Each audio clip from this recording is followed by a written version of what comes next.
la Ville de Repentigny procède à la révision du rôle d'évaluation foncière.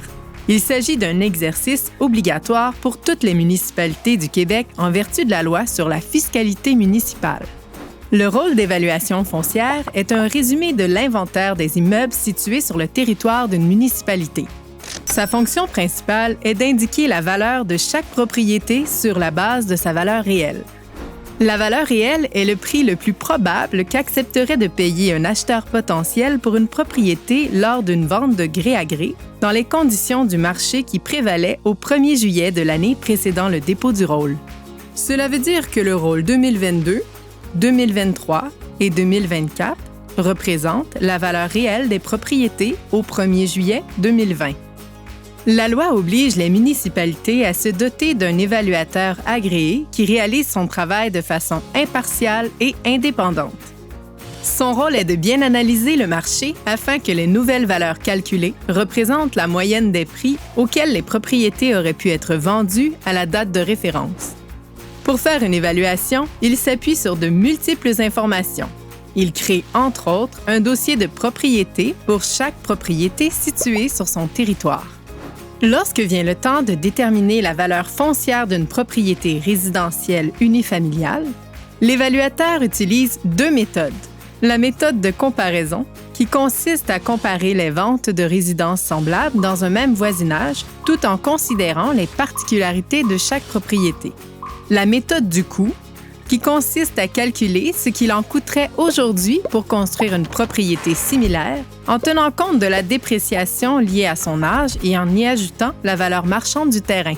Plusieurs particularités sont prises en compte par l'évaluateur pour déterminer la valeur d'une propriété résidentielle, notamment le secteur, la dimension du terrain, la superficie habitable ou la dimension du bâtiment, l'âge de la propriété, la qualité de la construction, le type de possession. Par exemple, la même résidence construite sur un terrain riverain n'aura pas la même valeur que si elle est construite sur un terrain contigu à l'autoroute.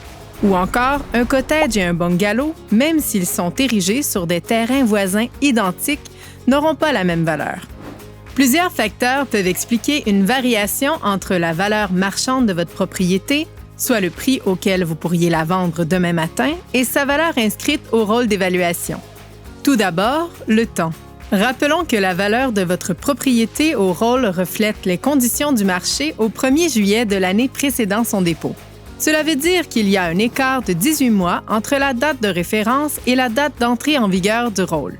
Il se peut donc que la valeur de votre propriété au rôle d'évaluation ne reflète pas les conditions actuelles du marché immobilier. Aussi, l'état du bâtiment.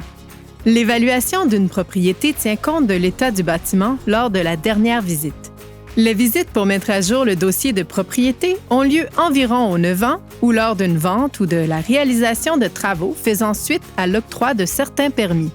Ainsi, si depuis la dernière visite de l'évaluateur, vous avez effectué des travaux significatifs, il se peut qu'il ne soit pas encore porté au rôle d'évaluation. Si la valeur foncière de votre propriété venait à augmenter, cela n'entraînerait pas la même augmentation de votre compte de taxes. Toutefois, il est vrai que le rôle d'évaluation entre en ligne de compte au moment de déterminer le taux de taxation. En fait, c'est la valeur foncière de toutes les propriétés sur le territoire qui permet d'assurer le partage équitable du coût des services municipaux entre les propriétaires et d'offrir les services aux citoyens. Avant l'entrée en vigueur d'un nouveau rôle, un avis d'évaluation est envoyé par la poste à tous les propriétaires. Le rôle d'évaluation est également disponible sur le site Internet de la Ville. La nouvelle valeur foncière est en vigueur pour 3 ans. Si vous souhaitez la contester, il est possible de le faire jusqu'au 1er mai, suivant l'entrée en vigueur du rôle. En cas de doute ou de questionnement, n'hésitez pas à communiquer avec l'équipe de l'évaluation de la Ville qui saura vous expliquer comment la valeur de votre propriété a été établie.